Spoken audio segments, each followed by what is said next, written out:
तर आता या सगळ्या प्रकरणावर रामदास कदम यांची प्रतिक्रिया आलेली आहे। परवाना दिला तेव्हा घायवळवर गुन्हा दाखल नव्हता असं रामदास कदम म्हणालेत। परब आणि ठाकरे आमची बदनामी करत असल्याचे देखील कदमांनी म्हटलंय।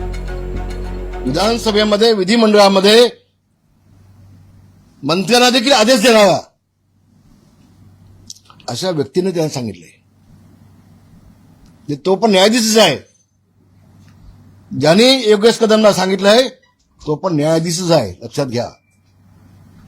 आणि म्हणून योगेश कदमने निर्णय घेतलाय। तो मला आता नाव घ्यायचं नाही, त्याचं नाव योगेश कदमांनी मुख्यमंत्र्याला पाठवलंय। त्या व्यक्तीचं नाव मोठी व्यक्ती आहे, आसनावर बसली, उच्च आसनावर बसलेली व्यक्ती आहे। मी नाव घेणार नाही त्याचं।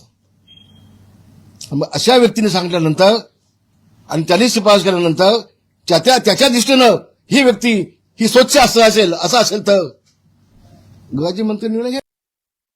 कोणी नव्हतं हा, आणि आज पण सांगितलंय माझ्याकडे विटनेस आहेत, मी कोर्टात उभे करून टाकेन। कशा खोटं बोलतो असतो? तुला फक्त आमची बदनामीच करायची आहे ना? बघू ना, आता बघू कोणाची बदनामी होती दाखवतो मी तुला आता।